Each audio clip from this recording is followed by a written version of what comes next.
नमस्कार दोस्तों, एक बार फिर मैं आप सबका YouTube चैनल डीआरएस मैथ्स की ओर से स्वागत करता हूं। हम लोग कर रहे हैं प्रैक्टिस सेट। ये प्रैक्टिस सेट है सुपर टेट के लिए, यूपी टेट पार्ट 2 के लिए। ये थर्ड प्रैक्टिस सेट है, ठीक है।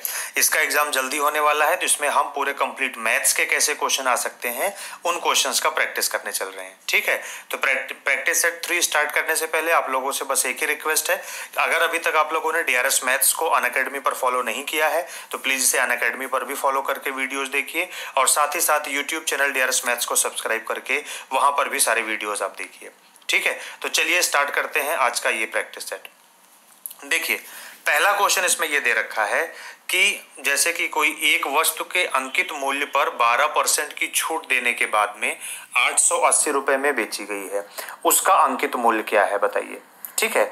कि कोई ऑब्जेक्ट है, वो कितने में बेची गई है, 880 में, 12% का छूट दिया गया है। छूट मतलब डिस्काउंट, अंकित मूल्य का मतलब हुआ एमआरपी। तो आप एक चीज ऐसे समझ लीजिए, देखिए हमने, अगर आप प्रॉफिट लॉस का मेरा वीडियो देखेंगे यूट्यूब पर जो अवेलेबल है, तो वहां पे हमने आपको चीजों को अच्छे से समझाया है कि देखिए किसी प्राइस पर कोई चीज बन के तैयार होती है, उसका रेट प्लस X% का मतलब कि कुछ उसका रेट बढ़ाया जाता है, बढ़ाने के बाद हम उसको एमआरपी मैक्सिमम रिटेल प्राइस करके या अंकित मूल्य के रूप में लिखते हैं। फिर उस पर D% यानी कुछ डिस्काउंट देने के बाद में जिस रेट में बेचते हैं वो होता है सेलिंग प्राइस। तो प्रॉफिट या लॉस हमेशा जो है वो सेलिंग प्राइस के ऊपर होता है, ठीक है। अब आपको जो जो मान दिया है अब आप उसको देखिए, उसी तरह से लिख लीजिए। हमने आपको ये भी बताया हुआ है कि अगर हम लेफ्ट से राइट जा रहे हैं, मतलब लेफ्ट में कोई भी वैल्यू पता है और राइट की कोई भी वैल्यू निकालनी है, तो 100 में प्लस या माइनस न्यूमरेटर में हो, मतलब ऊपर होगा, और 100 से भाग करेंगे। राइट साइड में कोई मान पता है अगर, और हमको लेफ्ट साइड में कोई मान निकालना है तो 100 में प्लस या माइनस नीचे करते हैं। बस इतना ही बताया है। देखिए, विक्रय मूल्य 880 दिया हुआ है, डिस्काउंट 12% है, एमआरपी निकालना है। मतलब क्या, राइट साइड का वैल्यू दिया हुआ है और लेफ्ट साइड का मान निकालना है, तो प्लस माइनस नीचे करना है। कहाँ नीचे, देखिए एमआरपी निकालना है, तो एमआरपी इज इक्वल टू जो मान दिया गया है वो आपने लिख लिया, इंटू 100 ऊपर लिखना है। अब नीचे अगर डिस्काउंट हुआ है, लॉस हुआ है तो माइनस होगा, प्रॉफिट हुआ है तो उसको यहाँ पर नीचे प्लस करेंगे। तो 100 प्लस माइनस 12, 12 कर दिया। अब आप देखिए यही मान क्या हो गया आपका कि 880 गुणे 100 बटा 88, 88 दहाइयाँ 10 गुणे 100 1000। तो एमआरपी कितना हो गया उसका, 1000 हो गया। दूसरा तरीका ये था, आप इस तरह से लिखते कि भैया 12% डिस्काउंट हुआ है, तो मतलब पैसा कितना देना पड़ा, 100% में से 12% डिस्काउंट हो गया, तो कीमत कितनी देनी पड़ी, 88%। तो यूनिटरी मेथड से हम लगा सकते थे कि 88% का दाम 880 रुपया है, तो इसलिए 1% का दाम कितना होगा, 880 बटा 88% गुणे 1%। फिर इसलिए 100% का दाम क्या होगा, तो इसमें 100% से गुणा हो जाएगा, तो 88 दहा में 880 गुणे 100, तब भी 1000 रुपए आ जाता। यूनिटरी मेथड से भी ये सॉल्व हो जाना था, ठीक। देखिए दूसरा क्वेश्चन, देखिए आपको क्वेश्चन ये देगा एग्जाम में कि भैया 13/18 और 2/3 के बीच का अंतर क्या है। अंतर मतलब आपको डिफरेंस निकालना है। आप कुछ नहीं करो, पहली भिन्न लिखो, डिफरेंस निकालना, तो ये चिन्ह सिंबल ले लो, ये सिंबल डिफरेंस का है। फिर उसके बाद दूसरा फ्रैक्शन जो है दूसरी भिन्न ले लो।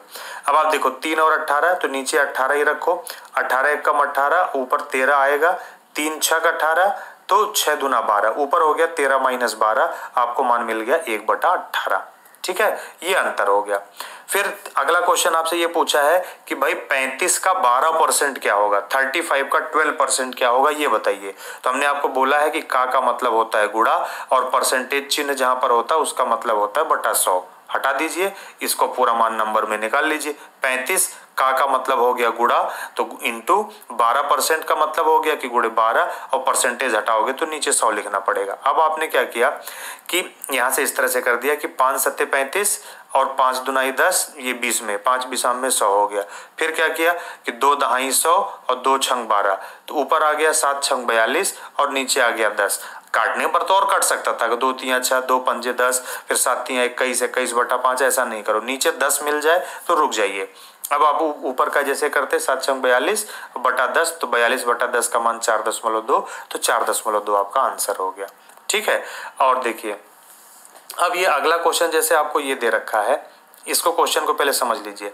ये आपका इस तरह से है कि एक वृत्ताकार पार्क बनाने का प्रस्ताव किया जाता है। पार्क कैसा बनना है, वृत्ताकार।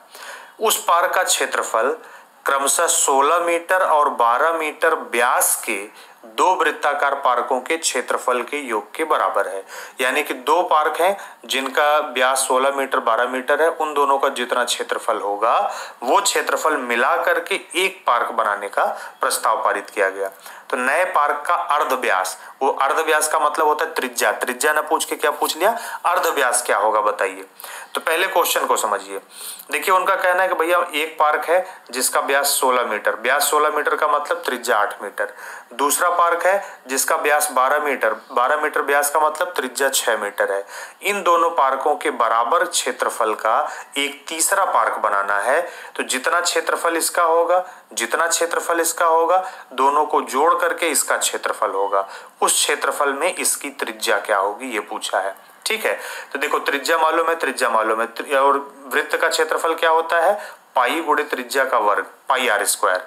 तो आप क्या करो, यहाँ पर पाई का मान तो पाई ही रखेंगे, त्रिज्या इनका 8 मीटर है, तो 8 का वर्ग यानी 8 अठाई 64 पाई, इसका क्षेत्रफल हो गया। इनका त्रिज्या क्या है, 6 मीटर है, तो इनका क्षेत्रफल क्या हो जाएगा, पाई गुणे 6 का स्क्वायर, 6 का स्क्वायर 36, तो 36 पाई। इसका क्षेत्रफल 64 पाई, इसका 36 पाई। जब आप दोनों को जोड़ दोगे तो क्षेत्रफल मिलकर के बन जाएगा दोनों का 100 पाई। 100 पाई क्षेत्रफल है, तब आप वही लिखे, क्षेत्रफल बराबर pi r square. Pi r square में आर का मान आपको निकालना है, त्रिज्या निकालनी है, इधर दोनों को जोड़ के 100 आ गया, पाई से पाई कट गया तो आपको मिल गया आर स्क्वायर बराबर 100, तो आर बराबर 100 का वर्गमूल, तो 100 का वर्गमूल आता है 10 मीटर, तो अर्ध व्यास 10 मीटर हो गया। अगर व्यास पूछता तो व्यास 20 मीटर आप ले लेते। त्रिज्या, अर्ध व्यास मतलब त्रिज्या भाई, त्रिज्या 10 मीटर, त्रिज्या का डबल करोगे तो व्यास हो जाएगा। ठीक है, तो ये था ये क्वेश्चन। अगला क्वेश्चन देखिए, ये दे रखा है आपको पांचवा, कि एक समांतर चतुर्भुज ABCD के विकर्ण AC और BD एक दूसरे को बिंदु O पर काटते हैं। कहां पर काटते हैं, O पर काटते हैं। यदि DAC का मान 32 हो, AOB का मान 70 हो, तो DBC बताइए। देखिए ये हो गया समांतर चतुर्भुज ABCD, ठीक, विकर्ण हो गया AC और विकर्ण हो गया BD।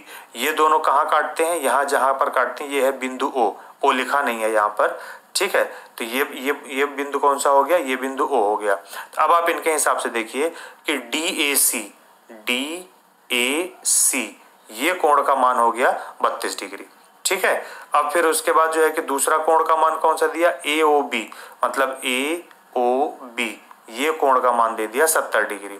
आपसे पूछ रहा है DB और कौन सा C, इस कोण का मान आपको बताना है, ये कोण कितना होगा।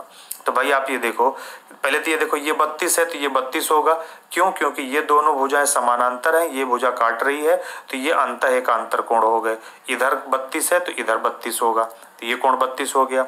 ये सीधी रेखा है, इधर का मान 70 है तो इधर का कोण का मान, पूरा कोण 180 होता है, ये 70 है तो ये कितना हो जाएगा, 110 हो जाएगा। अब ये त्रिभुज में देखिए, इस त्रिभुज में ये 32 डिग्री, ये 110 डिग्री, तो दोनों मिला के 142 हो गया। तो इसका मान क्या हो जाएगा, 180 में से 142 माइनस कर दीजिए तो इसका मान आ जाएगा 38 डिग्री, ठीक है। तो DBC का मान हो गया 38 डिग्री। कैसे निकाला, वही लिखा है कि भाई ये 70 तो ये 110, ये 32 तो ये 32, दोनों 32 110 और 32 मिला के 142 हो गया, 180 में से 142 माइनस करिए 38 डिग्री हो गया, ठीक है। तो इस वीडियो में इतना ही, फिर मिलते हैं अगले वीडियो में अगले प्रैक्टिस सेट के साथ में। तब तक आप देखते रहिए वीडियोस बाय DRS मैथ्स। और अगर आपको कोई भी डाउट है, कोई भी कंफ्यूजन है, कुछ भी है, तो प्लीज उसको आप कमेंट में जरूर लिखिए। और अगर वीडियो पसंद आ रहा है, आपको लग रहा है फायदे के लिए है, तो इसको आप अपने सभी दोस्तों को शेयर भी करिए। Thank you so much video को देखने के लिए।